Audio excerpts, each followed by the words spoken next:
Assalamualaikum warahmatullahi wabarakatuh. Saya Diva Nabila dengan NIM 230201021 dari Prodi D3 Keperawatan Universitas Muhammadiyah Riau. Tugas ini untuk memenuhi mata kuliah keperawatan dasar.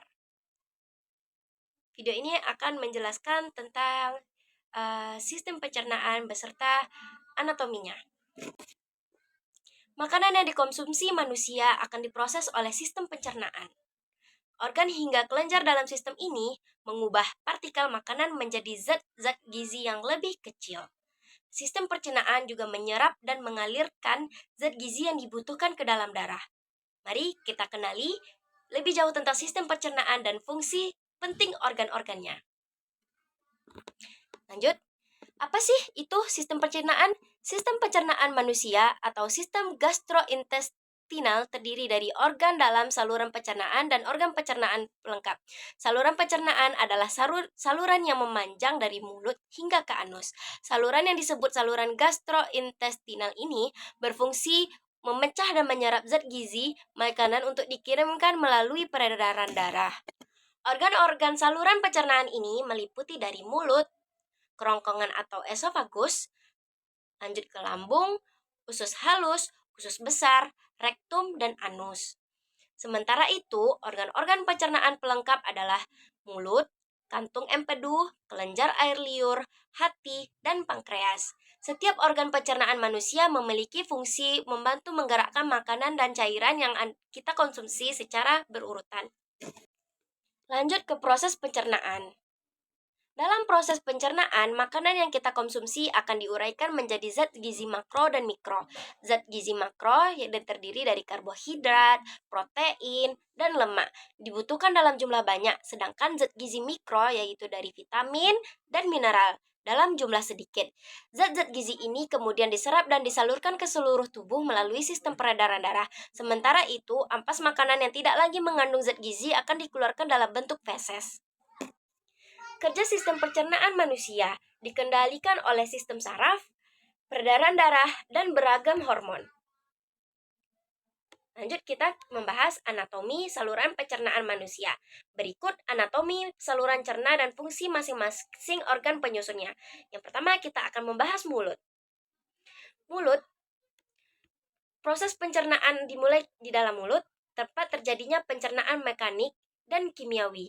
Gigi memotong makanan menjadi potongan-potongan kecil. Lalu, potongan kecil itu dibasahi oleh air liur sebelum lidah dan otot-otot lain mendorong makanan ke dalam faring dan kerongkongan. Bagian luar, di dalam mulut ini ada bagian luar lidah terdiri dari papila, yakni tonjolan-tonjolan yang berfungsi mencengkeram makanan dan mengenali rasa. Sementara itu, kelenjar ludah yang terletak di bawah lidah dan dekat rahang bawah menghasilkan air liur ke dalam mulut. Air liur memecah karbohidrat dengan salah satu enzim pencernaan terpenting bagi manusia, yaitu enzim amilase. Gerakan lidah dan mulut mendorong makanan ke belakang tenggorokan. Langsung lanjut ke kerongkongan atau esofagus. Kerongkongan adalah saluran yang menghubungkan mulut dengan lambung. Saluran ini merupakan jalan bagi makanan yang telah dikunyah dari mulut menuju proses pencernaan selanjutnya di dalam lambung.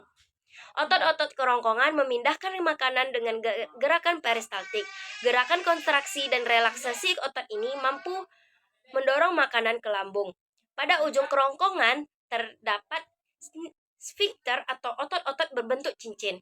Otot-otot ini memungkinkan makanan untuk masuk ke lambung dan kemudian menutup untuk mencegah makanan dan cairan naik ke kerongkongan. Dari esofagus lanjut ke lambung. Lambung adalah organ berbentuk huruf J yang berukuran sekitar 2 kepalan tangan. Dalam sistem pencernaan manusia, lambung terletak di antara esofagus dan usus halus pada perut manusia yang di bagian atas. Lambung akan bercampur makanan dari kerongkongan dengan cairan pencernaan yang diproduksinya, seperti asam dan enzim. Di dalam organ ini, makanan diolah menjadi bagian-bagian kecil dalam bentuk setengah padat yang disebut kim. Setelah proses pencernaan selesai, kim akan dilepaskan sedikit demi sedikit melalui otot sphincter pylorus. Otot sphincter pylorus terletak di perbatasan antara lambung bawah dan bagian pertama usus halus yang disebut duodenum. usus 12 jari. Sebagian besar makanan baru meninggalkan lambung setelah 4 jam. Setelah lambung, makanan diteruskan ke usus halus. Usus halus adalah saluran kecil selebar 2,5 cm dengan panjang sekitar 10 meter. Organ pencernaan ini terdiri dari 3 bagian, yaitu duodenum yang disebut usus 12 jari, jejunum usus kosong, dan ileum usus penyerapan. Dinding bagian dalam usus halus penuh dengan tonjolan dan lipatan. Fungsi lipatan usus halus ini memaksimalkan pencernaan makanan penyerapan gizi. Proses pencernaan di dalam usus halus itu kelenjar dinding usus halus mengeluarkan enzim yang memecah pati dan gula. Lalu pankreas mengeluarkan enzim ke dalam usus kecil yang membantu memecah karbohidrat, lemak, dan protein. Hati menghasilkan empedu yang membantu melarutkan lemak sehingga dapat diserap oleh tubuh. Lanjut, usus halus menyerap zat-zat gizi hasil proses pencernaan. Lanjut ke usus besar. Usus besar membentuk huruf U terbalik di sekitar usus halus yang berlipat-lipat. Saluran ini dimulai dari sisi tubuh dan berakhir di sisi kiri bawah. Panjang usus besar sekitar 5-6 meter dan terdiri dari 3 bagian yaitu sekum, kolon, dan rektum. Sekum adalah kantung pada bagian awal usus besar. Area ini menyalurkan hasil pencernaan makanan yang telah diserap dari usus halus menuju usus besar. Sementara itu, kolon adalah tempat cairan dan garam diserap dan memanjang dari sekum ke rektum. Fungsi utama dari usus besar yaitu membuang air dan mineral elektrolit dari ampas makanan yang tidak tercerna. Lalu, membentuk limbah padat yang dapat dikeluarkan. Terakhir ada rektum dan anus. Sisa isi usus besar yang telah menjadi feses kemudian disalurkan ke bagian akhir usus besar, yaitu rektum. Rektum akan sementara menampung feses sebelum dikeluarkan dari tubuh.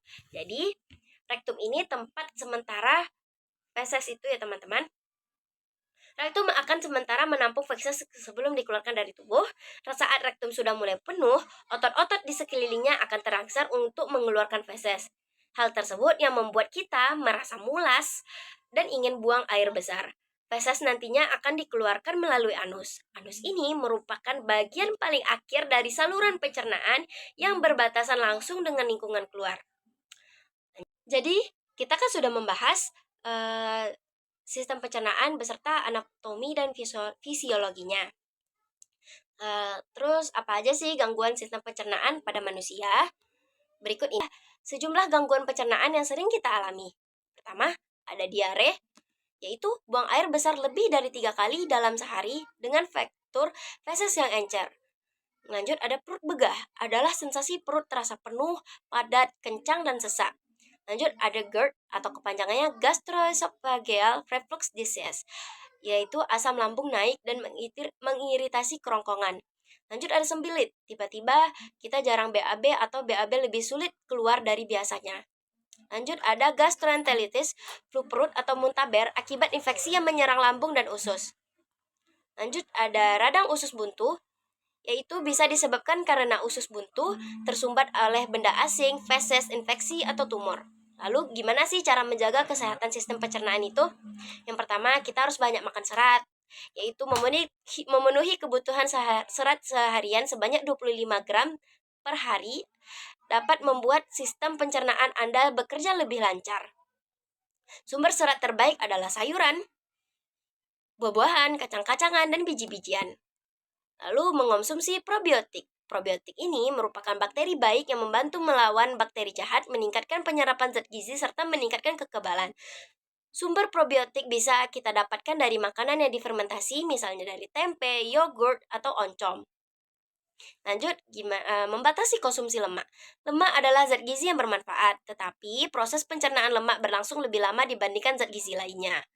Pilihlah sumber lemak tak jenuh seperti alpukat, kacang-kacangan, telur, atau ikan. Tetap batasi juga porsi makanan tinggi akan lemak. Lalu minum banyak air, terus tidak tidur setelah makan atau aktif bergerak, dan terakhir mengelola stres dengan baik. Itu akan membantu mencegah terjadinya gangguan pada sistem pencernaan.